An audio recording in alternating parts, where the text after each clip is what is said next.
কর্ণকহরে ওই পিপীলিকার পায়ের আওয়াজ পর্যন্ত পৌঁছে যায়। একবার জোরে বলুন সুবহান। আমি আপনি মুখ থেকে বলা লাগবে না। আল্লাহ আলিমুম বিদাতিস সুদূর, আমার আপনার অন্তরের খবরটা আল্লাহ রাখেন। কিন্তু জোরে বলতে বলছি আল্লাহকে শোনাবার জন্য নয়, আপনার ঈমানি শক্তিটাকে বাড়াবার জন্য। কেন আল্লাহু আকবারের মানে হচ্ছে আল্লাহ মহান, আল্লাহ সর্বশ্রেষ্ঠ। আমরা আল্লাহর বান্দা, আল্লাহর দাস, আল্লাহর গোলাম। আল্লাহর জমিনে এসে আল্লাহকে বড়ত্ব প্রকাশ করবার জন্য আমরা কৃপণতা করব না। যে কণ্ঠ আল্লাহ আমাকে আপনাকে দিয়েছে, সেই কণ্ঠকে আমরা আল্লাহর নামে ব্যবহার করে, যেমন ভাবে সাহাবায়ে কেরামেরা বদরের প্রান্তরে 313 জন সাহাবায়ে কেরাম ঈমানি হুঙ্কার দিয়ে আবু জাহাল, আবু লাহাবের ছেলেবেলাকে বদরের ময়দান থেকে পালাতে বাধ্য করেছিল। আজও সেই সাহাবায়ে কেরামদের উত্তরসূরি হিসাবে হযরতে খালিদ বিন ওয়ালিদের উত্তরসূরি হিসাবে, হযরতে ওমর ফারুকের উত্তরসূরি হিসাবে আজও যদি ভাঙড় কোচপুকুরের মানুষেরা আল্লাহর কসম ঈমানি পাওয়ার আর শক্তি নিয়ে আবারও ঈমানি হুঙ্কার ছাড়ে, দুনিয়ার জমিনে যারা নাস্তিক, যারা মুরতাদ, আল্লাহর রাসূলকে কটূক্তি করছে, মসজিদের ওয়াকফ সম্পত্তির দিকে যারা হাত তুলে আপনার সম্পত্তি দখল করবার চেষ্টা করছে, এই ঘুমিয়ে পড়া জাতি মুসলমান যদি আমার ঈমানি হুঙ্কার দেয়, ওই সব রাম গুলো পালাবার রাস্তা খুঁজে পাবে না। ঠিক না বেঠিক? জোরে বল। আমরা শুয়ে পড়েছি, ঘুমিয়ে পড়েছি, আমাদের গায়ের উপর দিয়ে যার যেমন ইচ্ছা হচ্ছে গাড়ি চালিয়ে দিচ্ছে। একটু ঈমানি হুঙ্কার দেন হযরত ওমরের মতন আওয়াজ দিয়ে, গলার আওয়াজ কেউ চেপে রাখবেন এমন আওয়াজ দেন, এই আওয়াজ যেন আল্লাহ আরশে মুআল্লাকে ধাক্কা মারে। একবার জোরে বলেন নারায়ে তাকবীর। আরো জোরে হবে না? নারায়ে তাকবীর, নারায়ে তাকবীর। মাশাআল্লাহ। আমি শুনেছিলাম ভাঙড়ের মানুষের খুব ঈমানি চেতনা আছে, তবে আপনারা কিন্তু ভুল প্রমাণ করছেন। নদিয়া থেকে আমি খারাপ মেসেজ নিয়ে যেতে চাই না। আপনাদের যে নাম যশটা আছে সেটাকে ধরে রাখতে হবে। রাজি আছেন ইনশাআল্লাহ? এই জোরে বলুন। ইউটিউব খুললেই ভাঙড়, মাশাআল্লাহ, সব খবরের শিরোনামে ভাঙড়ের লোক থাকে। দেখি আলহামদুলিল্লাহ, যাক আপনাদের ঈমানি চেতনা আল্লাহ বাড়িয়ে দিক। জোরে বলুন আল্লাহুম্মা আমিন। ভাই আমার, আলোচনা শুরু করেছিলাম আল্লাহর কোরআন থেকে শিরকের ব্যাপারে। শিরিক কাকে বলে একটুখানি ছোট্ট করে বলে দিই। শিরিক মানে হলো আল্লাহর সঙ্গে কাউকে অংশীদার করা। আচ্ছা আপনারা বলেন আল্লাহ কজন? একটু জোরে বলেন, আরো জোরে। আল্লাহ কজন? একজন। আল্লাহ একজন। তাহলে আল্লাহর সঙ্গে যদি কাউকে আপনি রব হিসাবে মনে করেন, মানেন, ওটাকে বলা হয়, জোরে বলুন, শিরিক। আল্লাহ বা কোরআনুল কারীমের ভিতরে জানিয়ে দিলেন, বিসমিল্লাহির রহমানির রহিম, লাউ কানা ফীহিমা আলিহাতুন ইল্লাল্লাহু লাফাসাদাতা। এ আমার বান্দা বান্দিরা, ও দুনিয়ার মানুষেরা শুনে রেখে দাও, আমি আল্লাহ পাক, আমি আল্লাহ তাআলা তোমাদিগকে জানিয়ে দিলাম, লাউ কানা ফীহিমা আলিহাতুন ইল্লাল্লাহু লাফাসাদাতা।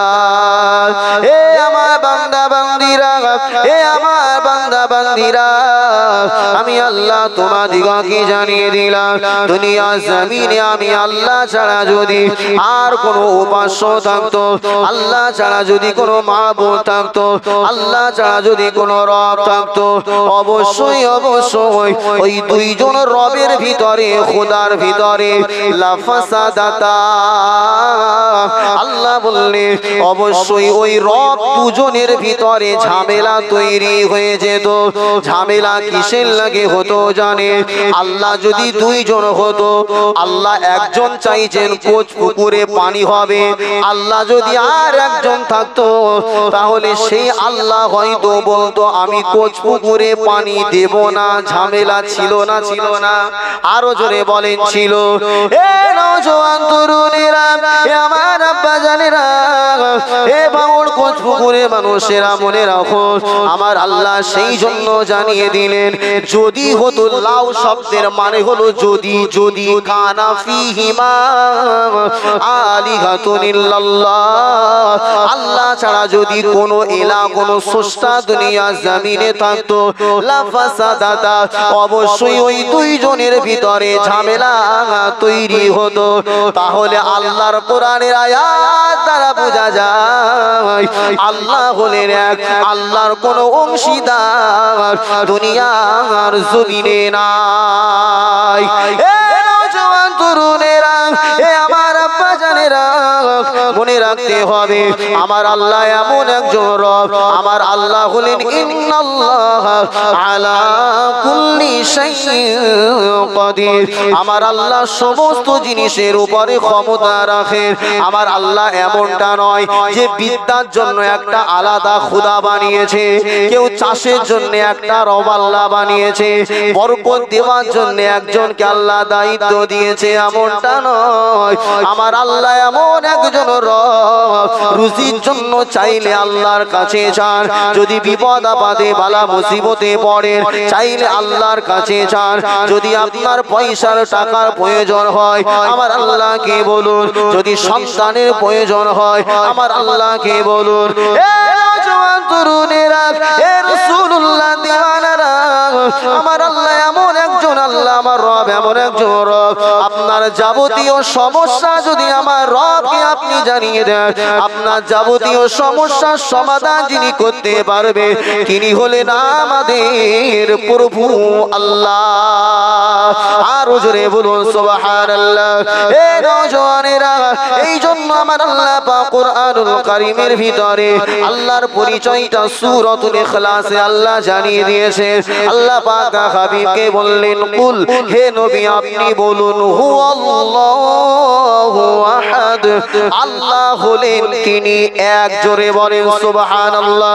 হে নবী আপনি আরো বলুন, আল্লাহুস সামাদ, আল্লাহ হলেন ওয়ামুকাফিকি, আল্লাহ ওয়ামুহতাজ, আল্লাহ দুনিয়া জমিনে কারুর দিকে চেয়ে বসে নাই, আল্লাহ কারুর মুকাফিকি নয়।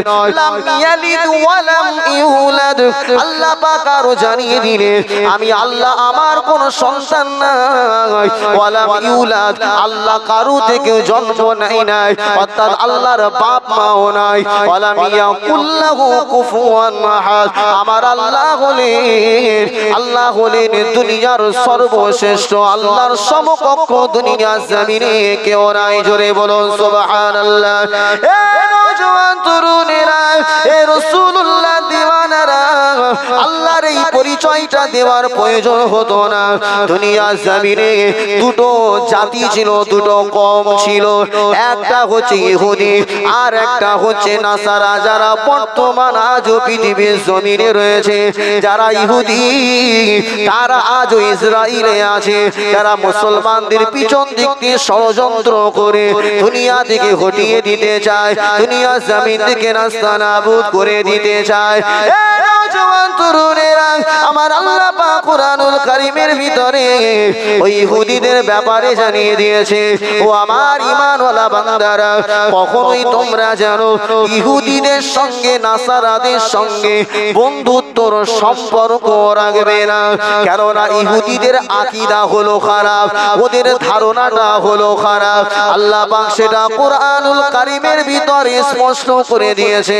আমার আল্লাহ পাক জানিয়ে দিলেন, ওয়াকালাতিল ইয়াহুদু উযাইরুন ইবনুল্লাহ ওয়াকালাতিন নাসারাল মাসীহ ইবনুল্লাহ।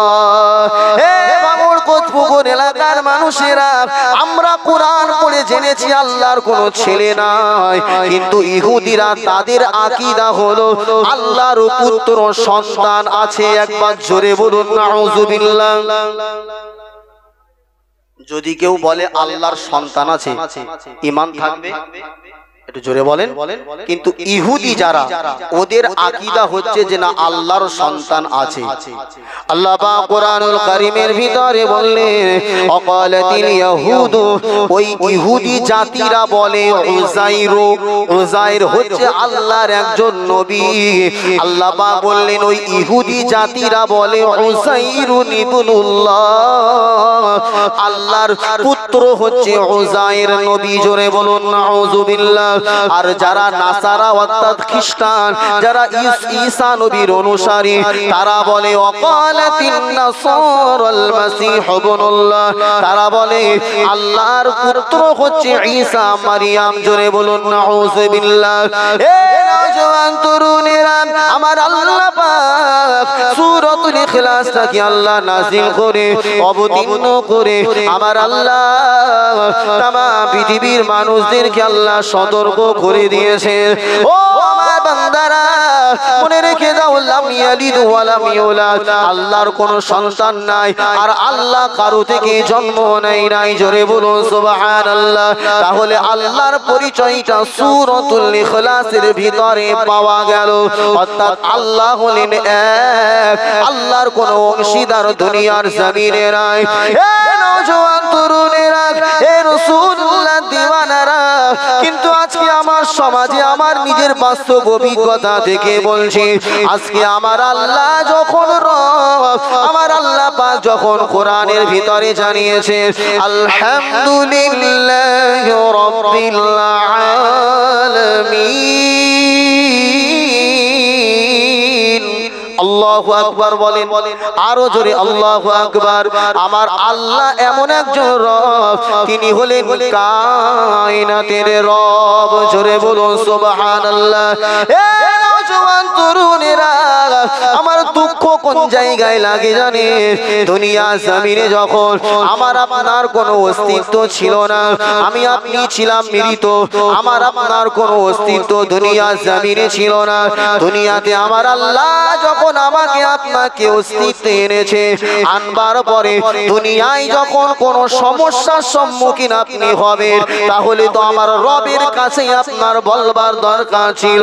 কিন্তু দুনিয়ার এই কপাল পাটা মুসলমান যারা বোঝে না, আল্লাহকে বাদ দিয়ে দুনিয়ার জমিনে যখন তার কিছু প্রয়োজন হয়, আল্লাহর দরবার ছেড়ে দিয়ে অনেক ওলিদের মাজারে গিয়ে মানুষ গিয়ে তাদের কাছে দোয়া চায়। এটা হলো সারাহাতান শিরকে। আর কোন মানুষ যদি শিরিক করে সেই মুশরিক হয়ে যায়। মুশরিকের ঠিকানা হলো জাহান্নাম। জোরে বলুন নাউযুবিল্লাহ। এ নওজোয়ান তরুণেরা, আজকে কথাটা বলতে আমি কেন বাধ্য হচ্ছি? আল্লাহর কসম, আমি কোন পীরের আমি বিরোধী নয়, আমি কোন ওলির বিরোধিতা করি না, কারণ সে শিক্ষা আমার উস্তাদরা দেয় না। আমি যে মাদ্রাসা থেকে মাওলানা মুফতি পড়েছি, আপনাদের চেনা মাদ্রাসা তেতুলিয়া, আবু জাফরিয়া সিদ্দিকিয়া খারিজিয়া মাদ্রাসা, মিজলা হুজুরের মাদ্রাসা থেকে পড়াশোনা শেষ করেছি। তাই কোন পীরের বিরোধিতা করা আমাদের কাজ নয়। কিন্তু ভণ্ড পীর যদি সমাজে থাকে, তাদের বিরোধিতা করা হলো তেতুলিয়া মাদ্রাসার অর্থাৎ দুনিয়ার যারা আলেমে হাক্কানি রয়েছে তাদেরই কাজ। জোরে বলুন সুবহানাল্লাহ। হে নওজওয়ানেরা, আমি নিজের চোখে যদি কাজগুলো না দেখতাম, তাহলে আমি এই আলোচনা করতাম না। আপনাদের পাশেই তো রয়েছে হাড়োয়ার মাজার, পীর আব্বাস আলী গোরাচাঁদ রাহমাতুল্লাহ আলাইহি, যিনি বারহাত একজন আল্লাহর ওলি। তার দরবারে আপনি যদি বৃহস্পতিবারে রাত্রিতে যান, আল্লাহর কসম নিজের চোখে দেখেছি, ওই মাজারের আনাচে কানাচে মাজারের আয়নায় আমার সমাজের অনেক মুসলিম মায়েরা বোনেরা সন্তানের জন্য গড়াগড়ি খাই। জোরে বলেন নাউযুবিল্লাহ। এ জাতিকে আমি কিভাবে বুঝাবো? আল্লাহ কি আব্বাস আলী গোরাচাঁদের কাছে সন্তানের টেন্ডার দিয়ে রেখেছেন নাকি যে আমি আল্লাহ মাকে বাদ দিয়ে তুমি গোরাচাঁদ পীরের মাজারে গিয়ে গড়াগড়ি খাও? দোয়া চাওয়ার সিস্টেম আছে, এমন ভাবে দোয়া চাইছে যে গোরাচাঁদ বাবা, কত লোককে তুমি সন্তান দিলে, আমার কোলটা কেন তুমি খালি ফিরাচ্ছ? তার মানে সন্তান দেওয়ার মালিক কে? গোরাচাঁদ না আল্লাহ? জোরে বলছেন না কেন? আমার আলোচনা যদি ভুল হয় স্টেজ থেকে নামবো, গলার টুপি ধরবেন। আল্লাহর কসম করে বলছি, পৃথিবীর কোনো আলেম বলতে পারবে না, কোনো আলেমে হাক্কানি বলতে পারবে না যে কোনো ওলির দরবারে গিয়ে সরাসরি তার কাছ থেকে কোনো কিছু চাওয়া এটা জায়েজ। কেউ প্রমাণ করতে পারবে না এটা সারাহাতান হারাম, হারাম নাজায়েজ। এমন কি নাজায়েজ নয়, সেই ব্যক্তিটা মুশরিক হয়ে যায়। সমাজে হচ্ছে না, হয় না? হাড়োয়ার মাজারে আমার কথা বিশ্বাস, আপনাদের এলাকা আমি গিয়েছি, আমি দেখেছি, আমার মনে হলো এই বার্তাগুলো মানুষের কাছে পৌঁছাবার দরকার আছে। আল্লাহর কসম, সন্তান হচ্ছে না, 40 দিন 45 দিনের ট্যুর নিয়ে হাড়োয়ার মাজারে বসে আছে। বুবু কানে বলেছে, শোন, আমার পাড়া সেই অমুকের একটা বাচ্চা হচ্ছিল না, হাড়োয়ার মাজারে গিয়ে 40 দিন ছিল, হয়ে গেছে, ব্যাস, এর মাথায় আর কাজ করছে না। মনে রাখতে হবে, সন্তান দেওয়ার মালিকটাকে। একটু জোরে বলছেন না কেন? কে? আরো জোরে বলেন, আল্লাহ। তাহলে কেউ যদি কোন পীর সাহেবের মাজারে, ওলির মাজারে গিয়ে বলে যে হুজুর আমাকে একটা সন্তান দেন, তাহলে চাওয়াটা হলো কার কাছে? ওলির কাছে চাওয়া হলো। ওলির কাছে চাওয়া কি জায়েজ? জোরে বলুন, কখনোই না। হতে পারে ওই ওলি আল্লাহর বন্ধু, কিন্তু আমার আল্লাহর সঙ্গে কেউ শিরিক করলে আমার আল্লাহ সেই গুনাহটা কি করে না? জোরে বলুন, কখনোই মাফ করে না। চাইতে হলে চাইতে হবে কার কাছে? আমার আল্লাহর কাছে। একটা এক্সাম্পল দিলে আপনারা বুঝবেন, কেউ খারাপ মাইন্ডে নেবেন না। আপনার ঘরের একজন স্ত্রী আছে, আর একজনের সঙ্গে আমরা ভালো সম্পর্ক, আপনার বন্ধু, আপনার বন্ধুত্ব সম্পর্ক সব ঠিক আছে, কিন্তু যদি ওই বন্ধু আপনার স্ত্রীর হাত ধরে, আপনার রাগ হবে না? হবে না? এই মুসলমান, বুকে হাত দিয়ে বলো, রাগ হবে না? হবে না? আচ্ছা, গায়ে হাত ধুয়েছে, হাত ধরেছে, আচ্ছা, হাত দেওয়ার পরে যদি আরো একটু খারাপ কাজে লিপ্ত হয়, আপনি চোখে দেখছেন আপনার বন্ধু আপনার স্ত্রীর সঙ্গে বাজে কাজ করছে, আপনার বন্ধু আপনি জানেন, রাগ হবে না? হবে না? জোরে বলুন। কেন? স্ত্রীকে মোহর দিয়ে বিবাহ করেছেন আপনি, ওই স্ত্রীর উপরে হকটা শুধুমাত্র আপনার। আপনার যতই কাছের হোক না কেন, আপনার স্ত্রীর যেমন আপনি কাউকে অংশীদার বানাতে পারেন না, তাই আমার আল্লাহ হচ্ছেন খালিক, আমার আল্লাহ মালিক। দুনিয়ার জমিনে কেউ আল্লাহকে বাদ দিয়ে যদি এই সব কাজে তাকে শরীক করে, আমার আল্লাহ তার উপরে কখনো কি হয় না, খুশি থাকতে পারে না, নারাজ হয়ে যায়। মুসলমান, একদম গোদা বাংলায় কথা বলছি। তাই আপনারা যদি কারো কোনো প্রয়োজন হয়, সন্তানের প্রয়োজন হয়, টাকার প্রয়োজন হয়, কোনো ওলির দরবারে গিয়ে আপনি মান্নত করবেন না। মান্নত মাজারে গিয়ে করা জায়েজ নাই। দাদা হুজুর পীর কেবলার মাজারে দেখবেন সাইনবোর্ড লাগানো আছে যে আমার মাজারে কোনো রকম মান্নত করা চলবে না। আছে না নাই? জোরে বলুন, এই জোরে বলুন, আছে না নাই? দাদা হুজুর বারহাক তিনি মুজাদ্দিদে জামান ছিলেন বলেই তার ওসিয়াতনামার ভিতরে লিখে গিয়েছেন, আমার মাজারে ধূপকাঠি জ্বালানো যাবে না, মান্নত করা যাবে না, পীরের নামে মান্নত করা যাবে না। মান্নত যদি করতে একমাত্র আল্লাহর কাছেই করতে হবে, আর কারোর কাছে করা। হাড়োয়ার মাজারটা একটুখানি রাখুন। আজমির শরীফ একটা বড় দরবার, ঠিক না বেটি? জোরে বলছেন না কেন? আব্বাজা ভাইয়ানেরা, নওজওয়ানেরা, তরুণেরা, এ রাসূলুল্লাহ দিওয়ানারা, ভুল আমাকে বুঝবেন না। এলাকার অনেক মানুষ রয়েছে, তারা আপ খাজা গরিবে নওয়াজ মুঈনুদ্দিন আজমিরি সঞ্জিরি রাহমাতুল্লাহ আলাইহি মাজারে তারা জিয়ারত করতে যায়।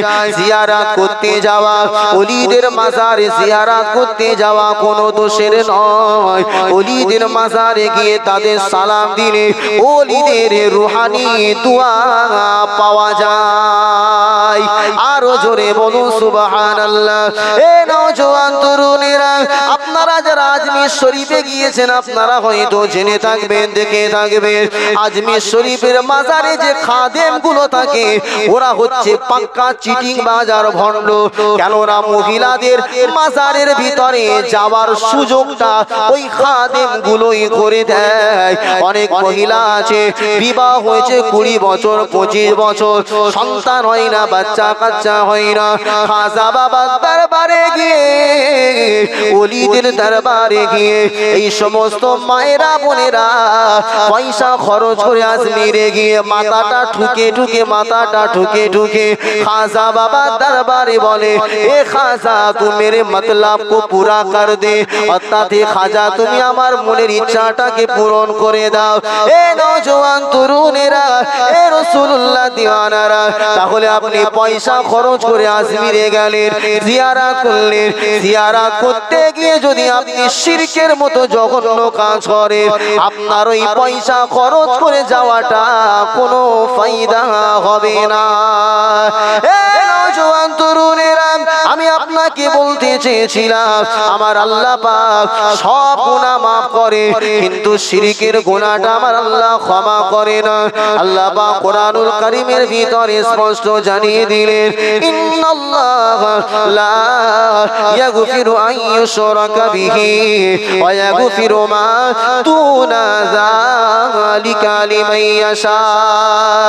এ নওজোয়ান তরুণেরা, এ রাসূলুল্লাহ দিওয়ানারা, আমার আল্লাহ পাক বললেন, ইন্নাল্লাহ অবশ্যই আল্লাহ লা ইয়াগফিরু, ইয়াগফিরু এটা হচ্ছে মুজারা সিগা, যারা আলেম রয়েছে তারা জানে গফারা ইয়াগফিরু যার মানে হলো ক্ষমা করা, ইয়াগফিরু মানে ক্ষমা, লা ইয়াগফিরু নাহি, নাহি ক্ষমা অর্থাৎ ক্ষমা করে না এবং করবে না, ক্ষমা করবেন না, করে না এবং করবেন না। অর্থাৎ এই মুজারার ভিতরে দুটো মানে পাওয়া যায়, দুটো কালের মানে পাওয়া যায়। আল্লাহ বললেন লা ইয়াগফিরু, আল্লাহ পাক ক্ষমা করবে না, আইয়ুশরাকা বিহি যারা আল্লাহর সঙ্গে শিরিক করে, আমার আল্লাহ তাদের জীবনের গুনাহ কখনোই মাফ করে না। ওয়া ইয়াগফিরু মা দুনা যালিকা লিমান ইয়াশা, শিরিক ব্যতীত দুনিয়া জমিনে যত অন্যায় রয়েছে, যত পাপ রয়েছে, ওই পাপ করার পরে যদি আল্লাহর বান্দারা আল্লাহ দরবারে যদি ক্ষমা চায়, আমার আল্লাহ চাইলে ওয়াগফিরু মা দুনা যালিকা লিমান ইয়াশা, আমার আল্লাহ যাকে ইচ্ছা শিরকের গুনাহ ব্যতীত সবাইকে আমার আল্লাহ মাফ করে দিতে পারে। আরো জোরে বলুন সুবহানাল্লাহ। এ নওজোয়ান তরুণেরা, মিশকাতুল মাসাবি কিতাবুদ দাওয়াতে হাদিসে কুদসি আপনাকে শুনিয়ে দিই, শিরিক করলে আমার আল্লাহ কতটা রাগান্বিত হয়, শিরিক করলে আমার আল্লাহ পাক কতটা অসন্তুষ্ট হয়। আল্লাহ পাক হাদিসের কুদসির ভিতরে জানিয়ে দিলেন, মানজা আবিল হাসানাতি ফালাহু আশরু আমসালিহা আও আযীদু ওয়া মানজা আবিস সাইয়্যাতি ফাজাযাউ সাইয়্যাতিন বিমিসলিহা আও আগফিরু। এ নওজোয়ান তরুণেরা, আমার আল্লাহ পাক হাদিসে কুদসির ভিতরে বললেন, মানজা বিল হাসানা, দুনিয়া জমিনে কেউ যদি একটা ভালো কাজ আল্লাহর জন্য করে, আল্লাহ পাক বললেন মানজা বিল হাসানাতি ফালাহু আশরু আমসালিহা, আমার আল্লাহ বললেন ওই একটা নেক কাজ করবার বিনিময়ে আমার আল্লাহ ওই বান্দার নামায় আমলে 10 গুণ সওয়াব লিখে থাকে। জোরে বলুন সুবহানাল্লাহ।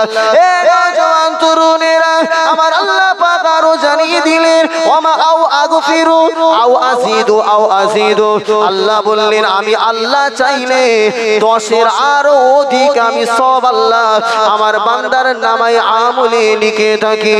অপক্ষান্তরে আল্লাহ পাক বললেন, ওমান জাআ বিসাইয়্যাতি ফাজাযাউ সাইয়্যাতিন বিমিসলিহা, আমার আল্লাহ পাক রব্বুল আলামিন বললেন, আমার আল্লাহ পাক বললেন কেউ যদি দুনিয়া জমিনে একটা ভালো একটা অন্যায় কাজ করে, একটা খারাপ কাজ করে, ওই একটা খারাপ কাজের বিনিময়ে আমি আল্লাহ তার গুনাহের খাতাতে একটাই গুনাহ লিখে থাকি, আও আগফিরু, অথবা আমি আল্লাহ চাইলে আমার ওই গুনাহগার বান্দার জীবনের গুনাহ খাতাকে মাফ করে দিয়ে থাকি। জোরে বলুন সুবহানাল্লাহ।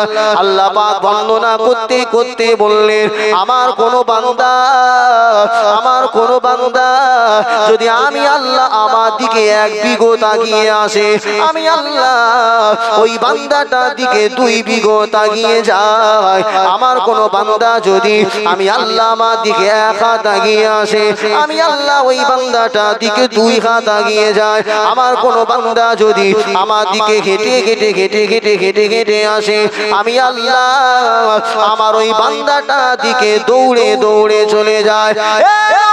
তরুণেরা, আমার আল্লাহ পাক হাদিসে কুদসি শেষের দিকে জানিয়ে দিয়েছে, কোন বান্দা যদি পৃথিবী পরিমাণ অন্যায় করে গুনাহ করে আমি আল্লাহ পাক আমার কাছে যদি ক্ষমা চায়, আমি আল্লাহ পৃথিবী পরিমাণ ক্ষমা নিয়ে আমার বান্দার জীবনের গুনাহগুলো মাফ করে দিয়ে থাকি। যদি ওই বান্দা শিরকের গুনাহ না করে, আমি আল্লাহ তার জীবনের সব গুনাহ খাতা মাফ করে দিয়ে থাকি।